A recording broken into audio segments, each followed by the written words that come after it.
It's Nick, and we're making Mexican beer braised turkey legs. Start with 4 to 6 turkey legs and season them on both sides with salt and chili powder. You can also add cayenne pepper for more spice if you'd like.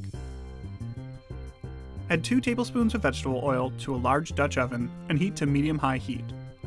Once hot, start searing your turkey legs on both sides. Do them in multiple batches to avoid overcrowding.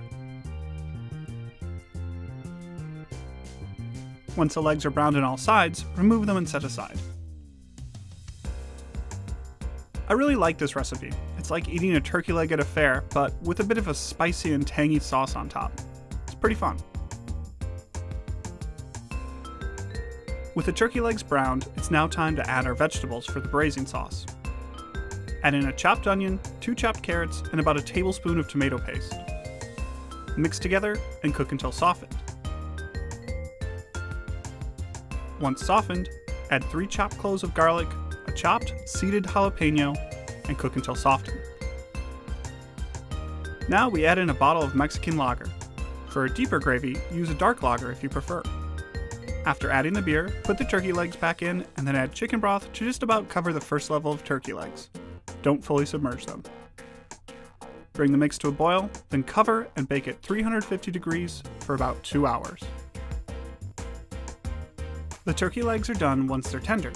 Pull them out from the Dutch oven, then strain the liquid into a pot.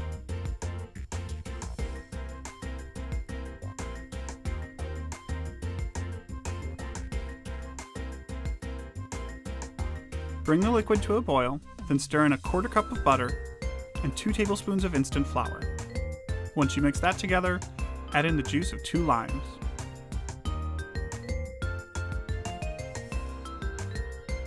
Whisk together once more, bring to a boil and set aside to cool a bit before serving. I had this meal with a side of Mexican rice and served the gravy and more lime juice on top, along with some fresh chopped cilantro. I also had a beer. Or 2. You know what they say, 1 for the dish, 1 for the cook. I loved taking a bite of that big turkey leg. Super delicious. Thanks for watching. Enjoy, everybody.